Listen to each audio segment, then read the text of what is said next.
Vana nats, kes on oma eluajal hulga juude hukka saatnud, hakkab surema, kutsub surivoodile rabi ja ütleb, olen sinu suguvendadele eluajal palju kurja teinud, aga nüüd.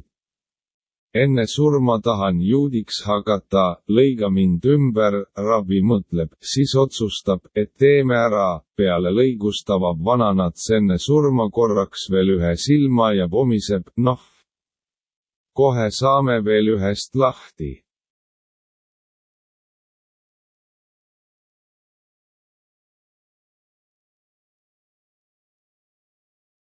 Mai algus, vene klassi on õpetaja kutsunud suure isamaasõja veteraani ja palub rääkida kõige raskemast lahingust. Vana mees istub ordenite kõlinal laua taha, noh, olime seal lugi all piiramisrõngas.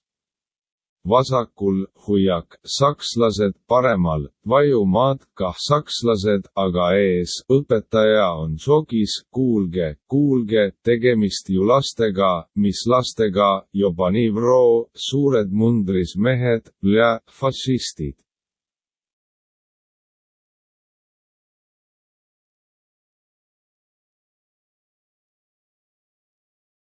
Mees sõbrale, tahad ma rääkin sulle uue anekdoodi, ei taha, sul on kõik anekdoodid armeenlasest, grusiinlasest ja tatshigist, vastab sõper, ei ole, klassikaline anekdoot on.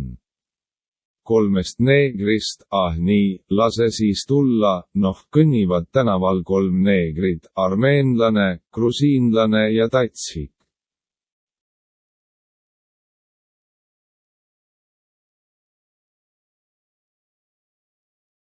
Vanaisa räägib pojale, tulid meie külla fašistid, rivistasid kõik mehed üles ja ütlesid, valike, kas hakkate meie poolel venelaste vastu sõdima või me laseme teid maha, ja mis edasi?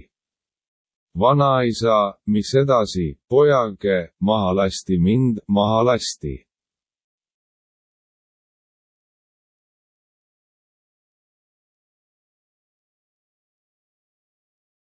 Vanaisa räägib poja. Suure isamaasõja veteran räägib lastelastele sellest, kuidas Berliin vallutati, aga saksa naised, on kõik ühed igavesed litsid, lööd näiteks korteriukse jalaga sisse, tormad tuppa. Tulistad automaatist paar valangud lake, aga tema ainult vahib sind suurde silmadega ja ohib, nii hirmsasti tahab ka,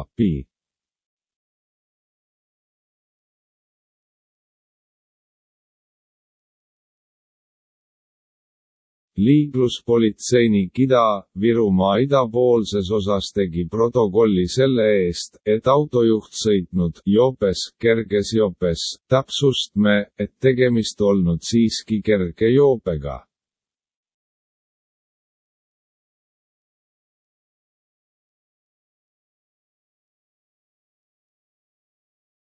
Esimene klass, õpetaja, jugu, kas sa numbreid tunned, jah, 2, 3, 4, 5, 6, 7, 8, 9, 10, poiss, emand kuningas.